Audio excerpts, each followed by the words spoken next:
next up, we have Romina Boccia from Cato Institute. Thank you for coming out, Romina. Thanks for having me, to Nevin. talk to us about the overall situation with the U.S. debt. Pleasure being here. Good morning, everyone. How are we doing? You might want to hold on to your wallets during this conversation. What I want to do this morning is give you a bit of a rundown of where we are with the U.S. fiscal situation, just a little bit of history of how we got here, talk about what's driving the United States toward a debt crisis, some of the politics that we're facing that pose barriers to resolving that debt crisis before we go off the fiscal cliff. And then I'm going to tee up this afternoon's roundtable conversation with some of the options that are on the table that we can dive into further. If you want to stay in the loop on what's happening with US fiscal policy, the Debt Dispatch is on Substack. It's free, and it is the #1 fiscal newsletter read by members of Congress. It's also read by agency heads like the CBO director, so this is going to be a good resource for you going forward. So let's dive right in.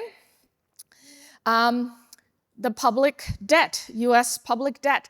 What you're looking at on this graphic is the debt that the United States has borrowed in credit markets as a percentage of GDP or the size of the US economy. This does not include the debts that the United States has implicitly assumed, such as the Social Security or Medicare trust funds, or any federal employee or military trust funds where the US government owes government benefits or pension benefits that haven't yet been borrowed. So this is just the money that the government has pulled out of credit markets so that it could spend it itself. Economists consider this the more relevant measure of debt to GDP than you might have heard the gross national debt, which is like $36 trillion right now. This measure is about $30 trillion right now, still a sizable sum, especially if you consider that we accumulated this debt over the past 250 years. To kind of foreshadow where we're heading right now, over the next 10 years, without President Trump's big, beautiful bill passing in the next few months, again, big if, that will likely happen, but if that bill didn't pass, Congress is already locked in without any major economic crises, without any new war expenditures, things are getting more volatile, and without Congress authorizing any new spending over the next 10 years, we are locked in to borrowing an additional $20 trillion over the next 10 years. If this big bill passes, that amount will likely go up by about 25% to $25 trillion. So just to put that into context, we've borrowed $30 trillion and it took us 250 years to do so. And now we're talking about borrowing $25 trillion over just the next 10 years. We have a problem. You see a little bit of a historical perspective here as well. The last time debt was as high as it is right now was immediately following World War II. So Krugman will say, we don't need to worry about the debt because look, it was this high before and we brought it down. Why wouldn't we bring it down now? Very different context. If you think back to the period after World War II, we had a lot of factors going for the United States that led to high growth in the 4% average annual range. Right now, we're projecting somewhere between 1.5 and 1.8% of economic growth over the next decade, even after this tax bill passes. So probably can't rely on growth as much. The United States government ran primary budget surpluses because of the war spend down. So unfortunately, right now, we don't have any temporary spending to wind down because what's causing the increase in the debt over the next 30 years, as seen in this chart, is actually programs like Medicare, Social Security, Medicaid, and interest costs on our debt, which are locked into law right now. Congress doesn't have to pass any more laws, and the spending just automatically goes out the door. We also, after World War II, had a huge inflow of new workers into the US economy. Basically, anyone who was fighting the war came back. Women started working in much higher numbers during the war and continued after. We right now have a policy of actually kicking many workers who want to come here out.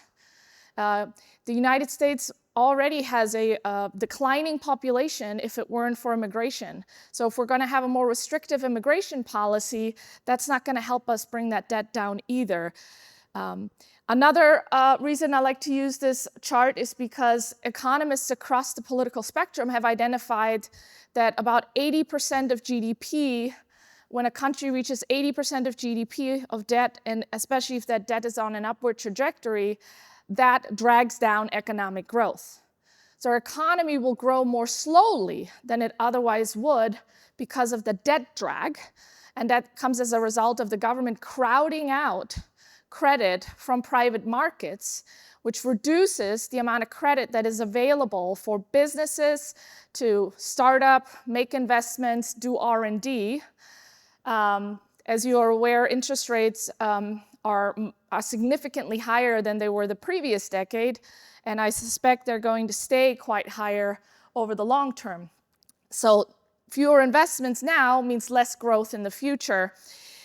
Now, we are the global reserve currency. Many global trading contracts still carried out in US dollars. That probably buys us some room. Perhaps for the United States, that threshold isn't 80%. It might be 100%. But still, we're in that territory now, so no matter how you look at it, debt is dragging down growth. Just how much? Under the most optimistic scenario, these are numbers from the Congressional Budget Office. This doesn't project any additional inflation. It's just current CBO baseline projections, which many analysts say are overly optimistic in terms of both the growth projections and, more importantly, the assumption that interest rates aren't going to go up much higher, which CBO has been wrong about on numerous occasions. But in the best case scenario, the per capita loss, so per person loss in annual income, will be about $500. So if you have a family of 4, quadruple that amount to $2,000 a year, and going up to over $4,000 over the next 30 years in terms of American families having less in income, just as a result of the debt drag from the debt drag on growth from debt being as high as it is. Of course, there's a lot of policies that Congress is currently considering and a lot of situations that could make this much worse. This chart is from my colleague Jessica Riedel, which compares the current CBO baseline over the next 30 years, where debt reaches a record high of 166% of GDP, and then adds a couple of other policies that may very well happen over that time frame, and what would happen to debt to GDP then. So extending TCJA, that is the one big beautiful bill. That will cost somewhere in the range of 3.5 to 4 trillion in additional debt over the next 10 years. And of course, it will drive up interest costs, and therefore Riedel estimates that it will drive debt to 200% of GDP. There's also expiring spending policies like the enhanced Obamacare subsidies. If Congress decides to extend those, we're at 236% of GDP. And then if interest rates decide to go up by just 1 percentage point, we're going to approach almost 300% of GDP debt over that 30-year period. Interest rates go up higher. You can see the result for yourself. So what I was showing you as the bad scenario was really the highly optimistic, probably unrealistic scenario, because a lot of those other things are likely going to happen, which is why the Penn-Wharton budget model, when they try to figure out when we might hit a debt crisis, projects that will be there over the next 15 years. My former colleague Paul Winfrey, who worked for the White House in the last Trump administration, runs an outfit called EPIC right now, Economic Policy Innovation Center. He also has run the numbers on how much fiscal space does the United States have remaining His prediction too is in the somewhere between 10 to 20 year range, and everything will come down crashing. The Penn-Wharton model, in fact, when they were trying to score these scenarios, it just crashed. It's like, couldn't produce output because it's like, this is not going to work. So I do worry that we will have some form of debt crisis over the next decade or two, and I hope all of us will be alive to see it. Sometimes I speak to AARP audiences, so it's not always clear that they're going to experience this. And I mention AARP because they have been one of the biggest impediments to reform in previous years. Because if you look at a snapshot of the United States budget and how it has evolved over time, and the key drivers of spending going forward, you will very clearly see that the primary drivers of our debt are now programs that benefit individuals 65 and older, your AARP audience, and then interest on the debt. So interest on the debt is now bigger than what the United States spends on national defense. In 2024, the US federal government spent $1.1 trillion just to service the interest on the United States debt. After this tax bill passes later this year, by the end of the decade, we will be spending almost $2 trillion under current projections just on interest on the debt, assuming interest rates stay stable after all of that. You can't cut interest on the debt. It's a symptom of your debt. The only thing you can do is reduce your debt, your overall debt, so that the interest you pay on that debt will go down with your debt load. Alternatively, you could send a really strong signal to markets that the United States is serious about reining in its unsustainable fiscal situation, that we're going to make progress, whether that's through spending cuts, tax increases, or a combination of the two. If we could get Congress to commit to a debt stabilization plan that seemed credible and feasible, that could reassure US bondholders that we're going to be good for the money that they've lent to us, and we're not going to inflate it away. And that might help bring interest costs down, because it would make the United States, again, more attractive as a place to invest and for folks who want to hedge to hold US currency. But absent that, interest on the debt is just kind of locked in. We've signed up for the debt, so we got to pay the interest. A lot of the debate that happens in Congress happens around this lower category here called discretionary spending. Half of that is defense spending. The other half are things like the Department of Education, Department of Transportation, et cetera, veterans benefits. So DOGE was meddling in this category right here. But as you can see, that category has been declining significantly, basically since 1963 being at a high point. It's just been dropping, and CBO projects it to flatten out. Of course, if we had a major run-up in defense spending, then that could change. But the reason discretionary spending has been declining as a share of GDP is because it is the only part of the budget that Congress has to vote on an annual basis. And right now, it makes up only 27% of the budget. That's right, 73% of the United States federal budget goes out on autopilot. In budget speak, it's called mandatory spending. I don't like to use that term because we don't have to spend that money. It's just that Congress has decided to write into laws that that money goes out the door, regardless of the available resources, regardless of economic conditions. Congress has to actively change those laws, or that money goes out the door, even if Congress just went to the Bahamas for the rest of the year and never took another vote. That money is going out the door. So this category, because Congress has had to vote on it, all of the political debates have been focused around it. When we're talking about whether there's going to be a government shutdown, it only affects this category down here. And so the part that Congress actually has tried to control, they've done a pretty good job, actually. The problem is they don't vote on any of these other programs that are growing rapidly. So going back to 1935, with major expansions in the 1950s and further expansions in the 1970s, Congress basically put Medicare and Social Security on the horizon and then set their trajectory on autopilot, making unfunded promises to, at the time, the generations, with politicians reaping the voting benefits from those decisions.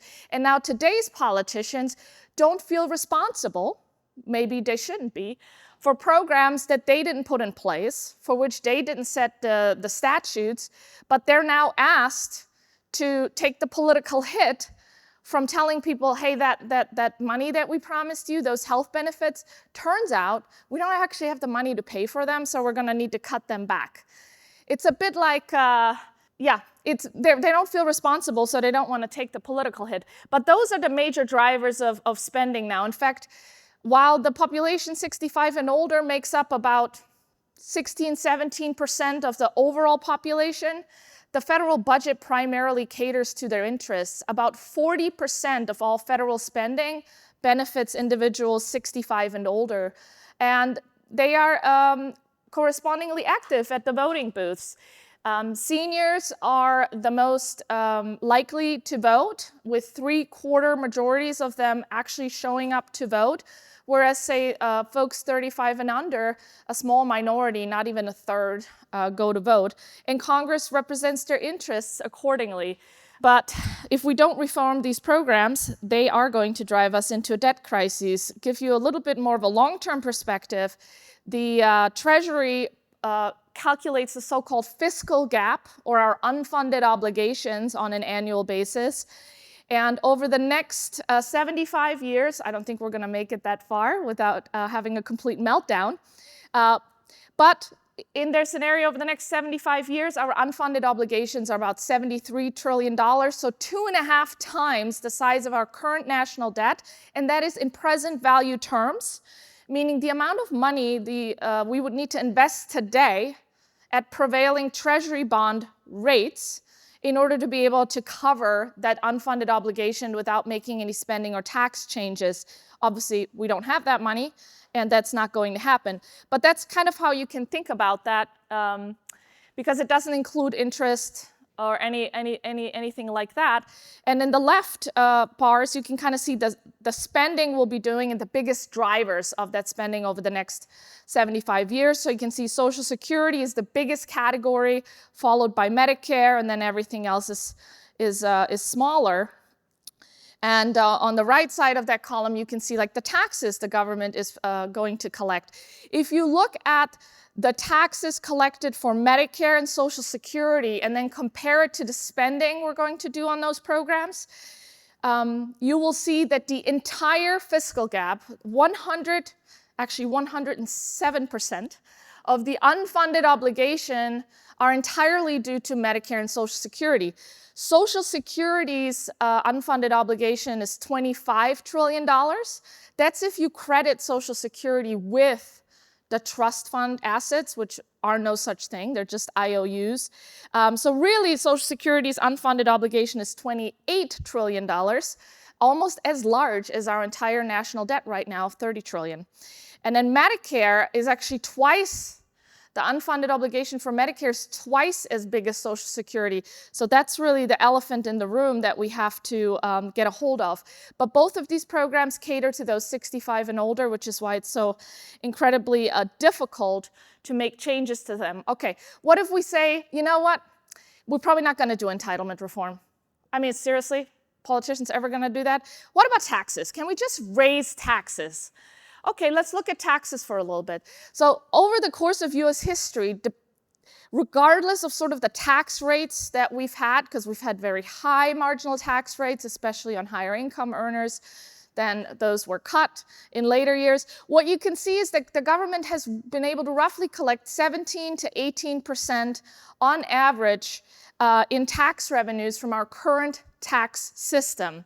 Meanwhile, spending obviously is growing much faster. So tax revenues have been fairly stable with some ups and downs, primarily due to economic fluctuations, with spending now being on a steep upward trajectory. Even if you let the current Trump tax cuts expire, you would be at maybe 19% if you're lucky by the end of that 30-year period. Meanwhile, spending will grow to 27%, possibly 30% of GDP with some of these expiring spending provisions that might get extended. So you still have a massive gap. I got to testify, and I think, Dave, you were with me at that time, the Congress asked the Democratic witnesses, okay, what do you think is the max amount of revenue if we just did all of your wish list of tax the rich stuff that we might be able to collect with our current tax system? Even the Democratic witnesses said, maybe 20% of GDP. Jessica Riedel, who I mentioned earlier, did an analysis of if you squeezed every last penny out of the rich, how much more might you be able to get in additional tax revenue? Also thinks it's going to be about 2% of GDP. So somewhere in the 20 to 21% of GDP range, but you also have to know that you are reducing economic growth while you're doing that and making an already highly progressive tax code much more progressive. The only real way you can get this revenue figure up is by introducing an entirely new system of taxation. What do I mean? A value-added tax. I'm originally from Europe, where pretty much everything you buy has a 20% tax slapped on top of it, because you basically have to find a way to tax your lower and middle income people more in order to get more money for the government. If you want to do that, you most likely are going to have to adopt a consumption tax, which will also depress your economic growth because it will reduce consumption in turn. But that's basically what it would take if you wanted to close that gap with taxes, which is what European countries have been doing. There comes a significant cost with that. It looks like less innovation. People have less discretionary income to spend on the things that they care more about. And they become even more dependent on the government, because if you take more of their money that they're currently using to provide for themselves, save for their futures, etc., then they're going to have to rely more heavily on government, so it becomes this self-defeating cycle. But that is an option we're looking at. I said the US tax code is already highly progressive. How progressive? Well, if you look at the orange shaded area, that's the top 1% of income earners. They earn about 22% of so-called adjusted gross income, taxable income, basically. And they pay 40% of the total income tax burden. So there's the question of, like, are the rich paying their fair share? And what is a fair share? Well, they pay about twice the amount of the income tax burden compared to the amount of income that they earn. So yeah, we have a highly progressive tax code. You have to go all the way to the left here, to the dark shaded category, to see the bottom 50% of income earners. That's half of the United States population. They earn about 11.5% of total income. Yes, we do have income inequality, it's very obvious, but they pay almost none of the tax burden. The top 10% of earners pay about 70% of the entire income tax burden. This is why there is a limit to how much you can squeeze out of the wealthy. We've already squeezing them pretty hard, so there's just not that much more money at the very top. So you're talking broad-based taxation of lower and middle income people. Is that really going to happen, though? What can we learn from previous episodes where the government has come out from under massive debt burdens, like World War II, for example?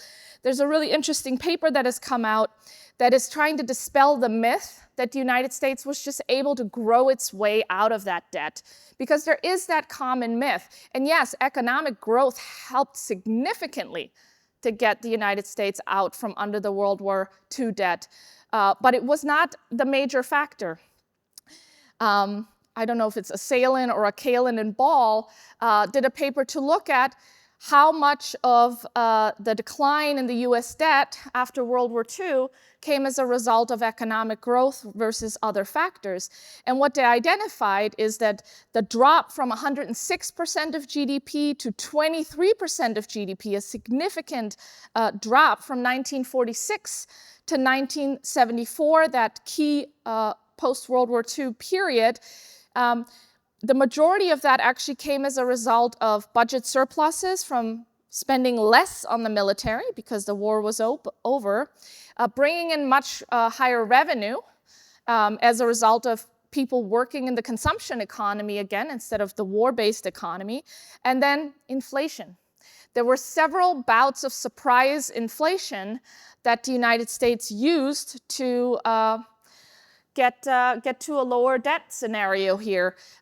Economic growth, at best, was responsible for less than 40%, but we will not have those levels of economic growth. So I think there's a reasonable projection to say we may be able to rely on economic growth if we're doing really well for about 20% going forward, which leaves 80% that we'll have to make up for with budget surpluses. That's going to be really, really difficult, as I pointed out, given that we're spending it mostly on entitlement programs, which are hard to politically reform, and then there's not so much money to be had from the very top end unless we introduce a new tax system. So you have 80% that could potentially, the government could potentially rely on inflation, financial repression to try and make up for the increase in the debt that we are projected to have just to avoid a debt crisis. So I would not bet on economic growth. And here's one other reason. Even if we, or inflation for that matter, even if we had a lot more growth, the programs that are driving us into a debt crisis grow with the economy, and in the case of healthcare, faster than economic growth. So we've seen a trend that healthcare expenditures grow roughly 1 percentage point faster than economic growth.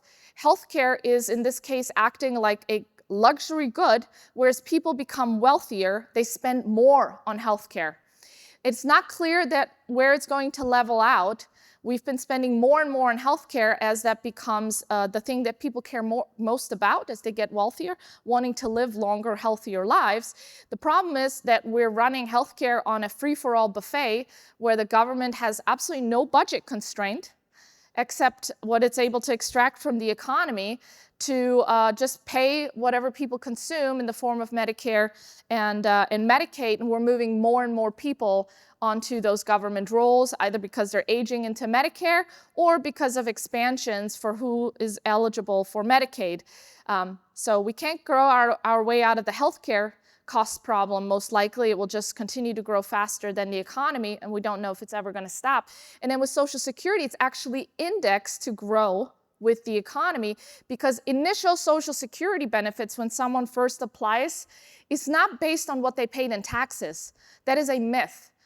It is their previous earnings and then indexed to wage growth in the economy. So as the economy grows and people earn more, their Social Security benefits also become more generous. Even if they didn't pay taxes at those levels, the government gives them that productivity boost, and it's paid for by younger workers. This is also important to understand. There's actually no such thing as a Social Security trust fund. None of the dollars that the government collected previously from workers were saved or invested. It is an accounting gimmick to make people feel better about the taxes that the government has taken from them. But every single dollar that retirees receive today come from us in this room, today's workers. It's your payroll taxes that pay for your grandparents. And that kind of a Ponzi scheme works when you have a growing population, when the number of workers exceed the number of retirees, but that population pyramid has flipped on its head, where in the 1950s we had 16 workers paying Social Security taxes for every beneficiary receiving that benefit. We're down to 2.7 workers for every beneficiary receiving that benefit, and we're dropping further from that point. So Social Security can't really grow your way out of that either, because it's been indexed to economic growth, and you can't inflate it away either, by the way, because current benefits are indexed to inflation. So debt crisis seems like the most likely scenario, and then what happens? Perhaps the dollar will crash, I don't know. So a little bit more about the politics, and then we get into solutions. Right now, the positions that both parties have staked out is that the Republicans have basically taken a retreat from reforming entitlements. There are no more Paul Ryans left in Congress. Basically, everyone's on the we will not touch Social Security or Medicare bandwagon because we need those voters. This is true for both parties, Republicans and Democrats. And Democrats have also said, and we won't tax anyone who makes less than $400,000 a year. We're just the party of taxing the rich. There's not much money there. And Republicans obviously don't want to raise taxes either. So we have complete stalemate on the political side. Without entitlement reform and without tax increases on lower and middle income earners, you are going to have a debt crisis. There's just no way around it. Well, is there a way around it? There have been some ideas proposed for this. If we have a political stalemate, how might we be able to break through it? There are two potential procedures that we could use. One is the so-called grand bargain, by setting up a fiscal commission a la Simpson-Bowles style. What does that mean? A fiscal commission that is bipartisan, where you have members of Congress from both sides of the aisle meet in a smoke-filled room for a while and hash out a plan where everyone takes some wins and everyone accepts some losses, and then you present Congress with an up or down vote package with no amendments and say, this is what our group has come up with, now vote on this. This has been tried several times. We had the Simpson-Bowles Commission, which failed. We had the Greenspan Commission in 1982, which failed. Congress had to step in and avoid automatic benefit cuts to Social Security because that commission failed. We had the so-called super committee after the 2011 debt limit fight, which also failed. Why do these bipartisan Simpson-Bowles style commissions keep failing? I believe it's because they don't provide enough political cover. They put Congress on the record, both to come up with the proposals and then to also have to vote on them. So Congress has complete responsibility, and they don't want to be on the record for taking those votes because they fear, like Nevin pointed out, that they're going to pay the political price. They will get voted out of office. So I have proposed a new style fiscal commission, a BRAC-style fiscal commission. I playing around with some words for it. For example, the Budget Realignment and Control Commission. The original BRAC was the Base Realignment and Closure Commission, and is a commission that Congress established as the Cold War was winding down and the military had a ton of obsolete bases that we wanted to close because they were wasting hundreds of billions of dollars for no good purpose. But no member of Congress wanted to vote to close a base neither in his own district or really for that matter in anyone else's district, because if you're going for their bases, they might come for yours. So the political stalemate was all the bases stay open and we just keep wasting the money. Congress realized that they would never be able to break through this on their own, so they called in help. They established an independent fiscal commission. So instead of members of Congress identifying the military basis for closures, they put in place experts, outside experts. That gave Congress political cover to say, well, we gave them criteria, but they're the ones identifying the actual basis that will be closed. Not responsible. This is just the process. I think that political cover is extremely important to break through our political stalemate. And then Congress went even further. They recognized that even if the experts came up with the basis to close, it would be too difficult for Congress to go on the record and have to vote to actually close those bases down. The commission would fail at that point. And so they were smart, and they went, we need even more political cover. Let's make the president take the hit. So they delegated the up or down vote to the executive on the commission plan. So the independent experts came up with the plan. As if the president gave the thumbs up, then the plan would go to Congress and so-called shot clock would start, where if Congress didn't vote the proposal down within 45 days, it would automatically go into effect. And that's what it took. Basically, Congress was able to keep its hands clean. Other than establishing the BRAC commission, they never had to go on the record on any particular base closures.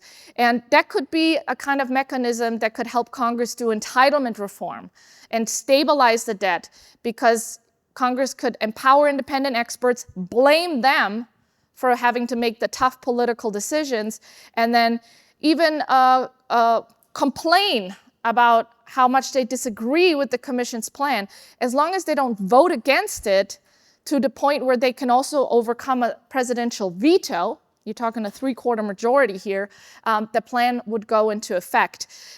So that's my recommendation, that we need to move beyond a Simpson-Bowles style fiscal commission and look at the Base Realignment and Closure Commission and how that worked, because I think that reforming entitlements is even more politically tricky than closing military bases, because it has much broader implications and it will affect a lot more people. So a fiscal commission could potentially get us on a path to balance. Then you also want to lock in that balance. And there are 3 key mechanisms that can work there. A so-called debt brake, which exists in Switzerland and Germany, for example. And that is like a smart balanced budget amendment. It is counter-cyclical, so it goes with the business cycle, recognizing that during economic crises, Congress is going to want to spend more. We're going to have less revenue coming in. If you have a fixed balanced budget amendment, that is going to be really difficult to maintain, especially during crises. So you kind of want to be able to run deficits during crises, and then you want to run surpluses during economically good times to pay down those deficits that you ran during the crisis. The Swiss and German style models are also smart because they don't require balance. They try to aim for balance over the business cycle, but they actually limit spending or deficits. In the Swiss case, they limit spending, how much the parliament can authorize in spending. In the German case, it's a deficit limit. So basically what's within Congress's control rather than the outcomes of those decisions. So I'm a big fan of these debt brake mechanisms. Again, they won't get you to balance, but once you're at balance, you can try to sort of lock it in so you don't end up in the place where we are at again. Balanced budget amendment, which I think Dave is going to talk about more this afternoon, generally refers to no government borrowing except for certain exemptions like emergencies, wars, etc. A lot of states have budget amendments of this style. It's probably too tight for the federal government, which is why I'm a bigger fan of the debt brake. But you could also structure a debt brake and call it a balanced budget amendment. You just have to design it properly. And then statutory spending caps. We've had those many times in US history, most recently in 2011. Mostly Congress has only imposed them on discretionary spending, because that's the part of the budget they vote on annually, so it's much easier to stay within spending limits, but also that's not the part of the budget that's growing rapidly, so if you cap that, you really don't get that much of a benefit other than restraining the growth in the scope of government, which is also important. Plans like this that would expand spending caps have been introduced by, for example, Senator Rand Paul. It used to be called the penny plan, but that's no longer enough to get you to balance. So I think it's now the nickel plan or the 6-cent solution. Statutory spending caps, of course, other than different from a balanced budget amendment that would be constitutional, Congress can also just vote to ignore or waive. So that's one of the downsides of taking that approach. The upside is Congress can just vote a limit in place. They don't have to go through a constitutional convention. They don't have to get a new amendment ratified. But it also means that they can just as quickly vote it away.